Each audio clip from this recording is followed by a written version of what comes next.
खालील पर्यायी उत्तरातील स्वरूपदर्शक उभयन्वयी अव्ययाचे वाक्य कोणते? तू माझ्याकडे आलास की मी येईन. बघा, तू माझ्याकडे आलास की मी येईन, हे की जे आहे हे संकेतबोधक आहे. कारण इथे पहिल्या वाक्यामध्ये संकेत म्हणजे अट दाखवलेली आहे आणि या अटीची पूर्तता झाली तर ही गोष्ट होणार आहे आणि म्हणून हे संकेतबोधक उभयन्वयी अव्यय आहे.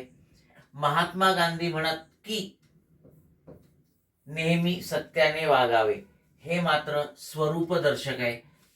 का, कसं? लक्ष द्या मित्रांनो.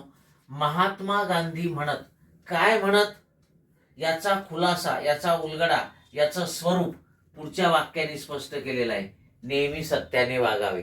मग जी उभयन्वयी अव्यय प्रधान वाक्याचा खुलासा गौण वाक्यात करतात, ठीक आहे, त्यांना काय म्हणतात? स्वरूपदर्शक. प्रधान वाक्याचं स्वरूप गौण वाक्यामध्ये स्पष्ट केलं जातं, अशा वेळी त्यांना आपण स्वरूप बोधक किंवा स्वरूप दर्शक उभयन्वयी अव्यय म्हणतो. मग हे 2 नंबरचा पर्याय आपलं उत्तर आहे. ठीक आहे. आता तो इतका रडला की त्याचे डोळे सुजले.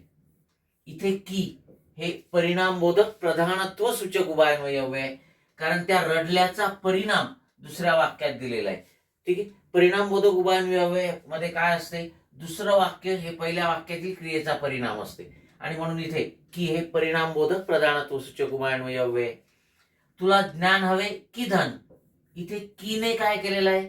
ज्ञान की धन, म्हणजे आपल्या समोर विकल्प ठेवलेले आहेत, पर्याय ठेवलेले आहेत आणि म्हणून इथे की हे विकल्प बोधक प्रधानत्व सूचक उभयन्वयी अव्यय.